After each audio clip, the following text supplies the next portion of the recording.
శాసనసభలో వ్యవహరించాల్సిన విధానంపై ఎమ్మెల్యేలు ఎమ్మెల్సీలకు సీఎం రేవంత్ రెడ్డి పలు సూచనలు అందజేశారు. ఈ బడ్జెట్ సమావేశాలు అత్యంత కీలకమైనవని చెప్పారు. 15 నెలల్లో ప్రభుత్వం చేపట్టిన కార్యక్రమాలపై పూర్తిగా చర్చించుకునేందుకు అవకాశం ఉందన్నారు. ప్రతిపక్షాల విమర్శలను ధీటుగా ఎదుర్కోవాలని, సభ్యులు ఖచ్చితంగా సభకు రావాల్సిందే అన్నారు. సమావేశాల్లో సభ్యులంతా సమన్వయంతో ముందుకెళ్లాలని, ఎమ్మెల్యేలు సోషల్ మీడియాలో యాక్టివ్గా ఉండాలన్నారు. జిల్లాల వారీగా ఎమ్మెల్యేలతో సమావేశం అవుతానని సీఎం రేవంత్ తెలిపారు.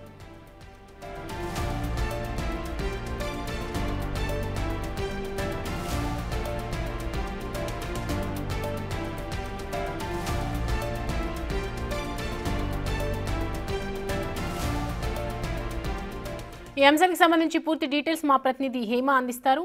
హేమ, సమావేశంలో ఎమ్మెల్యేలకు యాక్టివ్గా ఉండాలన్నట్లుగా చెప్పినట్లు తెలుస్తోంది. దిశానిర్దేశం కరెక్ట్ వేలో వెళ్ళాలన్నట్లుగా చెప్తున్నారు. త్వరలో కూడా ఎమ్మెల్యేలతో సమావేశం అవుతానని కూడా చెప్తున్నారు. సో డీటెయిల్స్ ఏంటి, అసలు ఏ విధంగా ఉండబోతోంది కార్యాచరణ?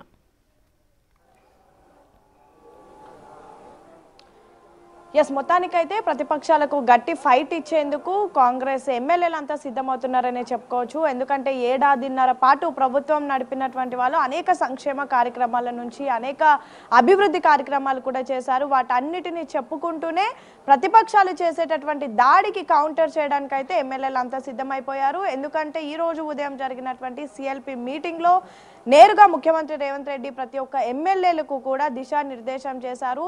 రానున్నటువంటి రోజుల్లో ఎలా వ్యవహరించాలి, ప్రధానంగా ప్రస్తుతం జరుగుతున్నటువంటి బడ్జెట్ సమావేశాలు ఏవైతే ఉన్నాయో ఇవి కాంగ్రెస్ ప్రభుత్వం రాష్ట్రంలో ఏర్పడిన తర్వాత రెండోసారి జరుగుతున్నటువంటి ఫుల్ ప్లెజర్డ్ బడ్జెట్ సమావేశాలు. సో ఈ సమయాన్ని, ప్రస్తుతం జరుగుతున్నటువంటి సమావేశాలని ప్రతి ఒక్కరు కూడా అనుకూలంగా వాడుకోవాలి.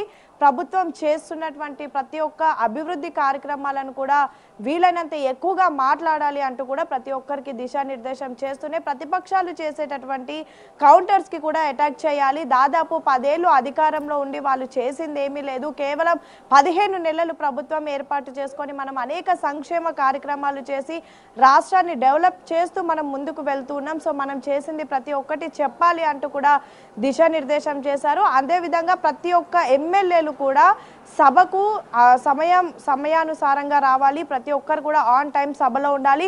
ప్రతి ఒక్కరు కూడా సభలకు, అంటే ఇప్పుడు జరుగుతున్నటువంటి సమావేశాలు అన్నిటికీ ప్రతి ఒక్కరు కూడా రావాలి అంటూ కూడా చెప్పడం జరిగింది. మరొక వైపు ఈ నెల 17, 18వ తారీఖున అసెంబ్లీలో జరగబోయేటటువంటి చర్చ చాలా కీలకంగా మారనుంది. అందులో ప్రధానంగా బీసీ కులగణన కానివ్వండి, ఎస్సీ వర్గీకరణ అంశాలపైన చర్చించి అనంతరం చట్టబద్ధత కల్పిస్తూ తీర్మానం కూడా చేసే అవకాశం ఎక్కువగా ఉన్నటువంటి నేపథ్యంలో బీసీ కులగణన, ఎస్సీ వర్గీకరణ పైన కూడా పెద్ద ఎత్తున ప్రతి ఒక్కరు కూడా మాట్లాడాలి. విప్పులంతా కూడా కరెక్ట్గా పనిచేయాలి.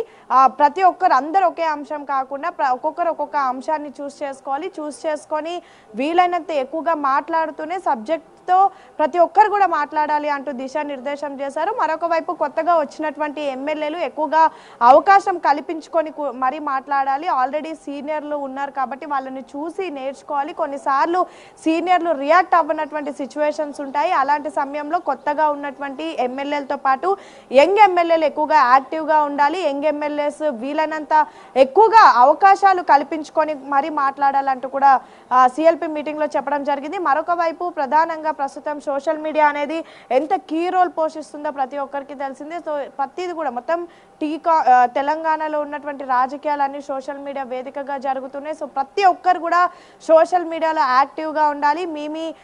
మీకు సంబంధించినటువంటి సిబ్బందికి చెప్పి మీరు చేస్తున్నటువంటి ప్రతి ఒక్క కార్యక్రమంతో పాటు ప్రభుత్వం తీసుకొస్తున్నటువంటి ప్రతి ఒక్క అంశాన్ని కూడా ప్రజల్లోకి తీసుకువెళ్లే విధంగా సోషల్ మీడియాని వాడాలి అంటూ కూడా కీలకంగా దిశానిర్దేశం చేయడం జరిగింది. మరొక వైపు బీసీ కులగణన, ఎస్సీ వర్గీకరణ లాంటి చర్చలు జరిగినటువంటి సమయంలో ప్రతిపక్షాల నుంచి వచ్చేటటువంటి దాడులను ఎదుర్కొని అసలు ఈ కులగణన మనం ఎంత ప్రతిష్టాత్మకంగా నిర్వహించాము, ఎస్సీ వర్గీకరణ అనేది ప్రజలకు ఎంతవరకు ఉపయోగపడుతుంది, వీటన్నిటిపైన కూడా మీరు మాట్లాడాలి అంటూ కూడా దిశానిర్దేశం చేశారు. మరొక వైపు ఈ నెల 19వ తారీఖున శాసనసభలో అటు ఉప ముఖ్యమంత్రిగా ఉన్నటువంటి బట్టి విక్రమార్క ఫినాన్షియల్ మినిస్టర్ అటు బడ్జెట్ ని ప్రవేశపెట్టనున్నారు. సేమ్ టైం మండలిలో కూడా అటు LA minister Sridhar Babu budget ని ప్రవేశపెడతారు. బడ్జెట్ ప్రవేశపెట్టిన తర్వాత పెద్ద ఎత్తున ప్రతిపక్షాల నుంచి వచ్చేటటువంటి కౌంటర్స్ కి కూడా రియాక్షన్స్ ఇవ్వాలని చెప్పారు. మొత్తానికైతే ఈరోజు జరిగినటువంటి సిఎల్పి మీటింగ్ లో ప్రతి ఒక్క ఎమ్మెల్యేలను కూర్చోబెట్టి సీఎం